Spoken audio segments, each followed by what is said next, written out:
내란 수괴 혐의 피고인 윤석열 전 대통령이 어제 1심에서 무기징역형을 선고받았습니다. 여당인 더불어민주당의 평가부터 좀 들어보도록 하죠. 더불어민주당 김영진 의원입니다. 의원님 안녕하세요. 네, 반갑습니다. 일단 어제 유죄 그리고 형량은 무기징역 이렇게 결론이 났는데 이 어제 1심 판결 여당에서는 어떤 의미가 있다고 보고 계신 겁니까? 명확하게 12.3 비상계엄은 내란이다. 그리고 유죄를 확정했다는 게 가장 중요한 것 같습니다. 예. 그리고 군을 동원하여 헌법기관인 국회를 봉쇄하고 침탈한 행위가 내란의 행위의 명확한 증거로서 인정했고 예. 그다음에 선관위 침탈 부분도 인정했다 해서 내란 우두머리 윤석열에 대한 명확한 심판과 그 법원의 판결이었다라고 예. 보고 있습니다. 솔직히 이제 여당 입장에선 재판장인 지기현 부장판사가 그 윤석열 전 대통령 당시에 구속 취소 결정을 한번 내린 적이 있어서 그것 때문에 지기현 부장이 이거 혹시 무죄 쓰는 거 아니야? 뭐 이런 걱정도 좀 있었던 것 같은데 실제 그런 걱정 하셨습니까? 무죄 나올 수도 있는 거 아니야 이런 걱정? 일각에서는 그런 얘기를 했었지만 예. 저는 상식적이고 합리적인 판단을 하는 판사라면 그런 결정은 불가능할 거고 분명하게 12.3 내란 비상계엄이 국헌을 문란하게 할 폭동으로서 보이는 명확한 증거와 예. 행위가 있었기 때문에 무기징역 이상의 형을 받을 것이라는 예측을 했습니다. 근데 이번에 사실 형량에 있어서는 예. 행위에 대해서 지기현 판사가 너무 좀 가볍게 보지 않았나. 그 12.3 비상계엄에 대한 내란 행위가 우리의 그 헌정 체계를 문란하게 하고 우리나라 전체를 위험에 빠뜨릴 수 있는 대단히 위험한 행위였음에도 불구하고 예. 좀 단호한 판단과 판결이 필요해서 다시는 이런 행위들이 우리 사회에 없게끔 하는 준엄한 이 심판이 필요했는데 예. 그런 부분에 있어서는 좀 유감이다 그런 생각입니다. 그러니까 형의 선택에 있어서는 사형을 선택하지 않고 무기징역 선택하기 좀 아쉽다. 유감입니다. 네. 네, 그런데 이제 그 양형 이유를 보면 이런 거거든요. 아주 치밀하게 계획을 세운 것으로 보이진 않는다. 그리고 물리력의 행사를 최대한 자제시키려다 실탄 소진 안 했다는 거죠. 대부분의 계획은 실패로 돌아갔다. 뭐 이런 점을 들어가지고 무기징역 이렇게 선고했던데. 그런 부분 예. 그런 미세한 부분도 있었지만 실제로는 예. 군을 동원하여 헌법기관인 국회를 마비시키고 막고 침탈한 행위, 또 예. 선관위의 군을 출동시켜서 한 행위 등 더 명확한 사실의 증거들이 있었기 때문에 예. 감경 사유보다는 본질적인 문제 속에서 더 심각한 사유가 있지 않았나. 예. 그리고 이 문제가 사실은 이전에 그 이승관 부장판사가 얘기했듯이 전두환이나 한마디로 국가의 최고 책임자가 아닌 부하들이 했던 문제가 아니라 국가의 최고 책임자가 예. 친위 쿠데타적 행태였기 때문에 예. 더 심각하다 이렇게 보는 부분들이 더 합리적이지 않을까 그렇게 보고 있습니다. 알겠습니다. 어제 이제 서초동에서 판결이 있었고 결국 이제 서초동에서 이런 판결이 있으면 여의도의 반응이 궁금한데 솔직히 민주당의 반응은 궁금하지 않았어요. 어떻게 나올지 알고 있기 때문에 궁금했던 건 국민의힘의 반응이었는데 공신 논평은 안 나왔습니다. 송은석 원내대표는 뭐 절연 뭐 이런 문제 꺼내긴 했는데 정작 장동욱 대표는 일단 현재까지는 침묵하고 있거든요. 이거 어떻게 보셨습니까 어제? 좀 모자란 것 같습니다. 모자라요? 장동혁 대표가 예. 그 정말 대한민국의 야당을 대표하는 대표로서 이런 문제에 대해서는 명확하게 선을 긋는 게 필요하다. 그래서 윤 어게인을 외치고 정말 12.3 비상계엄을 옹호하는 그런 형태보다는 명확하게 비상계엄이 국헌을 문란하게 할 폭동으로 내란이다라고 하는 부분들을 인정하고 같은 당에 있었던 당 출신의 대통령이기 때문에 그 문제에 관해서 정확하게 사과하고 절연하는 게 우리 정치 발전에서 필요하다 이렇게 보고 있습니다. 그제 인터뷰 보니까 뭐 절연보다는 전환이 뭐 중요하다 이런 얘기 하던데 의원님도 보셨을 건데 뭐 윤석열 전 대통령과 완전히 선을 그는 메시지 이런 건 앞으로도 나오지 않을 거라고 상대 진영의 움직임을 보고 계실 거잖아요. 그렇게 예측을 하세요? 뭐 현재 상황에서는 윤 어게인 세력에 의해서 그 국민의힘 대표가 됐고 예. 그 동력에 의해서 그 대표를 하고 있고 이후에도 그렇게 하겠다라는 목적이 예. 분명하기 때문에 아마 그 바다로부터 나오기 어려울 것 같다 이런 생각이 듭니다. 의원님 솔직히요. 선거를 앞둔 정당에서 선거를 유불리 안 따질 수 없으니까 만약에 저 윤석열 전 대통령 어제 무기징역 선고 받았고요. 그 다음에 그런데 장동욱 대표 입에서 뭐 절윤 이런 얘기 안 나오면 지방선거판이 민주당한테 유리한 건 맞죠? 국민들이 그거는 상식적으로 판단할 것 같습니다. 저 의원님의 웃음에 답이 있는 걸로 네네. 가름하겠습니다. 국민들이 그런 세력들에 대해서 상식적으로 대한민국의 지방자치와 정치와 미래를 맡길 것인가 예. 저는 상식적으로 판단할 것이라고 보고 있어서 제가 보기에는 국민의 힘에서 이 문제에 관해서는 최소한 예. 명확한 입장이 필요하다라고 봅니다. 알겠습니다. 뭐 국민의힘은 지금 TK는 이제 유리한 지역이고 서울, 부산 이거 수성하는 거에 장동욱 대표가 자기 정치 사명에 걸려 있다 뭐 이렇게 얘기했던데 민주당에서는 현실적인 목표가 어디까지예요? 솔직히 어디를 꼭 탈환해야 승리 이 선언을 할 수 있는 겁니까? 뭐 국민들이 상식적으로 아마 판단해 줄 것 같아요. 그래서 2018년에 우리 저기 지방자치 선거를 저희들이 기억하고 있거든요. 예. 그래서 TK를 제외한 대부분의 지역에서 국민들이 이재명 대통령이 진행하고 있는 대한민국의 비정상의 정상화, 예. 대도약을 통한 대한민국이 전환적 시점에서 새로운 대한민국으로 나가기 위한 그 힘 이런 부분들에 대해서 좀 더 열심히 일하는 취지로 저는 이재명 정부에게 힘을 실어줄 것이다 이렇게 예. 판단하고 있어서 뭐 전반적인 상황들은 여론조사나 여타 부분에서 예측하듯이 국민들이 더불어민주당 이재명 정부에게 조금 더 힘을 실어서 더 열심히 일하라는 취지로 예. 선택할 것이다 이렇게 보고 있습니다. 그 민주당 입장에서는 탈환해야 될 곳들이 서울, 그다음에 강원, 충청, 대전, 그다음에 뭐 TK는 조금 쉽지는 않으니까. 그다음에 경남, 부산 뭐 이렇게잖아요. 현재는 그렇게 예측하고 있습니다. 그 중에서 그래 가장 전력 투구하고 있는 데가 뭐, 어디입니까? 뭐 모두 다 여기를- 얘기했듯이 서울과 부산이겠죠. 서울, 부산이요. 역시 역시 그러면은 이제 또 선거 연대 이 얘기 안 해볼 수 없는데 네. 서울과 연대는 저 서울과 부산은 진짜 막 51대 49 싸움이잖아요. 아무래도 탄원하셔야 되니까 민주당 입장에서는 여러 좀 민감한 지역이죠. 예 민감한 지역이잖아요. 이 조국혁신당이요 선거 합당은 무산됐어요. 선거 연대 이걸 하는 겁니까? 민주당에서는 그냥 연대 얘기만 하고 있고 조국혁신당에서는 그냥 추상적 의미의 좋은 말 하나만 한 연대인지 구체적인 선거 연대인지 밝히라 그러는데 아직 민주당에서 답은 없거든요. 제 보기에는 야. 그 설 명절 전에 그 연대와 통합을 위한 추진 기구를 예. 진행하기로 했기 때문에 예. 그에 따르는 정치적인 과정들을 만들어 갈 것이라고 보고 있어서 예. 민주당과 조국혁신당이 잘 협의해 나가면서 예. 선거 연대부터 어떻게 할 것인지에 대한 사안들을 좀 정상적으로 논의해 들어가는 게 필요하다 이렇게 보고 있고 예. 그렇게 갈 것이라고 봅니다. 근데 이제 그렇게 가면 제일 중요한 건 역시 상징적인 조국 대표 공천 문제잖아요. 그 생각해 보신 거 있으세요? 아직 이제 지금 첫 발을 내딛는 단계이기 때문에 예. 조국 대표의 그 이번에 그 뭐 보궐선거 예. 보궐선거나 여기에서 출마 여부와 그 지역에 관한 사안들을 어떻게 민주당과 조국혁신당이 논의할 예. 것인가는 좀 남겨진 여백을 좀 가지고 충분하게 논의해 나가면서 판단하고 결정할 문제다. 예. 그리고 조국 혁신당에서도 이번 지방선거와 보궐선거에서 국민의힘 제로 그리고 그런 세력에 대한 국민적 심판을 만들기 위해서 연대와 경쟁을 해나가겠다라는 큰 방향을 밝혔기 때문에 그 방향에 맞춰서 조국 대표의 진로에 대해서도 열어놓고 충분하게 논의해 나가는 게 필요하다 이렇게 보고 있습니다.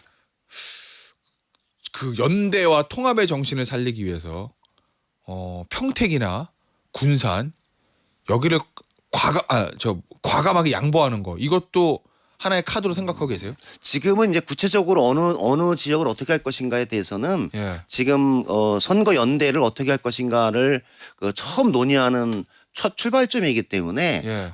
그 구체적인 문제까지 지금 결정하고 하기에는 좀 이르다. 그래서 충분하게 시간이 있으니까 예. 그런 문제를 다 열어놓고 논의해 나갈 수는 있다 이렇게 보고 있습니다. 조국 대표는 뭐 경선으로 하겠다 이러는 입장인 것 같은데 조국 대표가 예를 들면 민주당과의 통합 경선 예전에 민주당이 많이 했었잖아요. 통합 경선 그런 거에 참여하는 거 이 방안도 염두에 두고 계십니까? 그러니까 어떤 방식으로 할지에 대해서는 이른가요? 그 상황과 조건과 지역에 따라서 그리고 양 당의 논의의 수준에 따라서 판단하고 예. 또 더불어민주당과 조국혁신당의 당원들 국민들의 뜻이 어떻게 형성되고 모아지느냐에 따라서 결정되기 때문에 예. 그 문제는 조금 시간을 가지고 판단해도 늦지 않다 이렇게 보고 있습니다. 알겠습니다. 이제 민주당은 아무래도 거대 정당이니까 좀 여유가 있는 것 같고 상대적으로 조국혁신당하고 이제 조국 대표는 조금 마음이 급한 것처럼 보이기도 하는데 왜냐하면 합당 무산 이후에 조국 대표가 이 단어를 소환해요.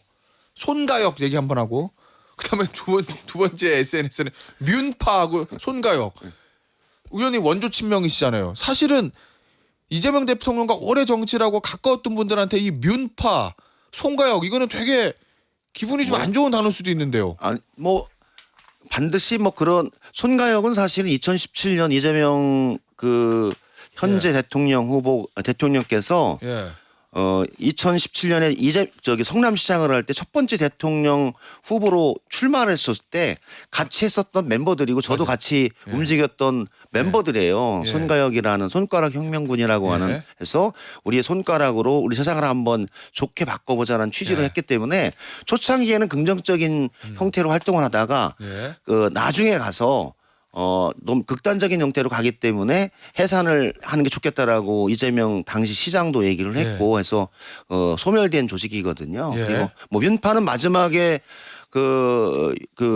문재인 대통령을 지지하다가 예. 마지막에 대통령 그 선거 시기에 윤석열 후보를 지지하는 극단적인 형태를 했기 때문에 사실은 뭐 좋은 형태로 한 조직들은 아니에요. 그래서 그렇게 극단적으로 진영 내, 그러니까 민주 진보 진영 내를 공격하고 상호를 혐오하는 그런 집단으로 가는 것은 적절하지 않다라고 보는 취지였다라고 보고 있습니다.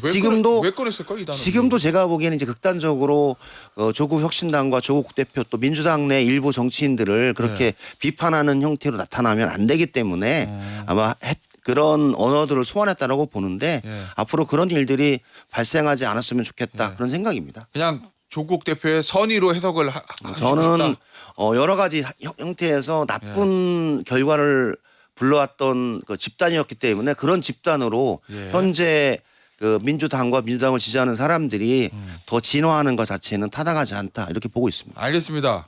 의원님 신조어가 언론에 오르내리고 있어요. 뉴 이재명. 네.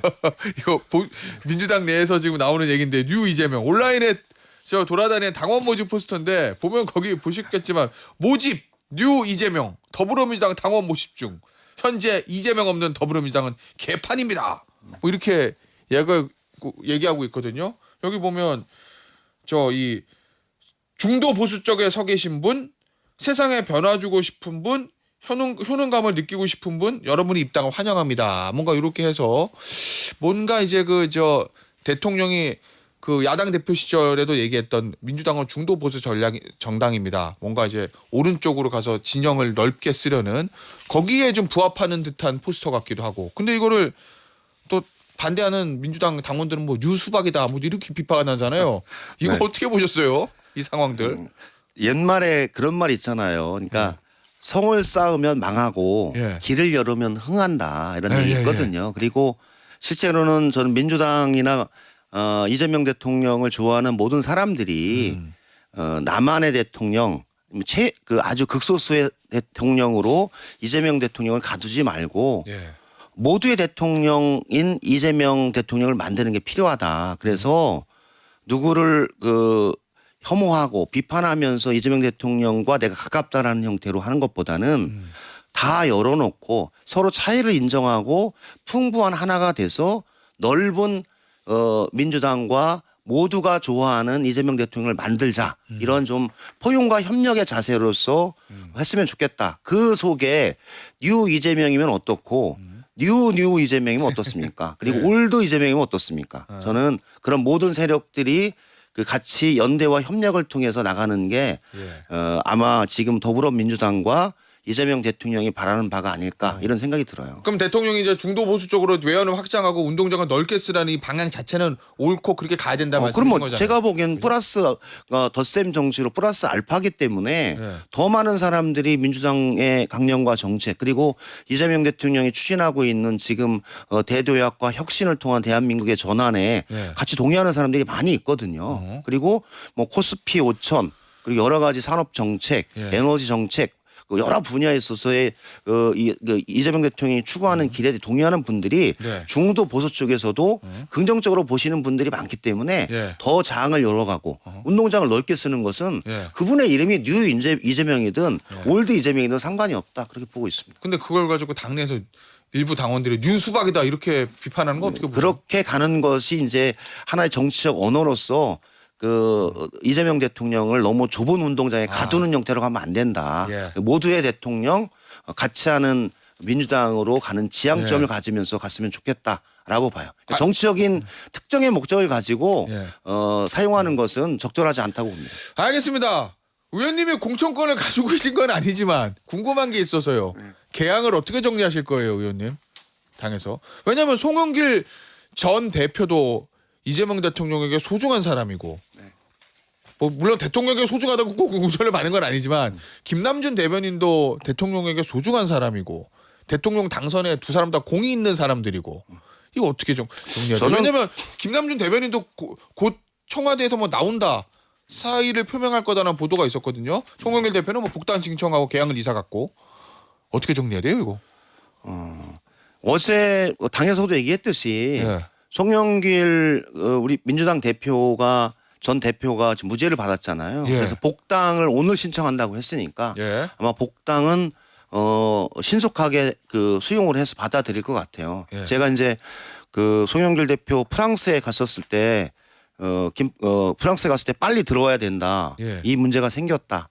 들어와서 저는 검찰에 직접 나가서 빨리 나가서 수사를 받고 예. 사실관계를 규명하는 게 필요하겠다. 그리고 이 문제를 가지고 당이 어려운 상황이라 당을 조금 나갔다 들어오셔야 될 것 같다라고 해서 또 탈당도 하셨잖아요. 예. 그런 과정이 길었고 힘들었던 과정을 해와서 저는 그 소명이 됐고 무죄를 받았기 때문에 당에서는 빨리 복당을 처리하는 게 필요하다라고 봅니다. 예. 두 번째 그 이후에 계양 등 다양한 지역의 국회의원 보궐선거 공천을 어떻게 할 것인가 이 문제는 또 당의 시스템과 규정이 있고 또 여러 가지 절차가 있기 때문에 그 절차에 따라서 당이 합리적이고 공식적으로 잘 처리하는 게 필요하다고 보고요. 예. 저는 모든 결정은 국민과 당원의 눈높이에 맞게끔 판단하고 결정하는 것이 필요하다 이렇게 보고 있고 예. 그 결정이 공정하게 진행이 된다면 어떤 결정이 있더라도 송영길 대표든 김남준 대변인든 다 수용할 것이다 이렇게 보고 있습니다. 한 사람 더 있어요, 의원님. 김용 전 부원장. 지금 보석 상태거든요. 네네. 그런데 지금 뭐 평택을 출마설 나옵니다. 이 문제는 또 어떻게 정리해야 돼요? 현재 뭐 모르겠어요.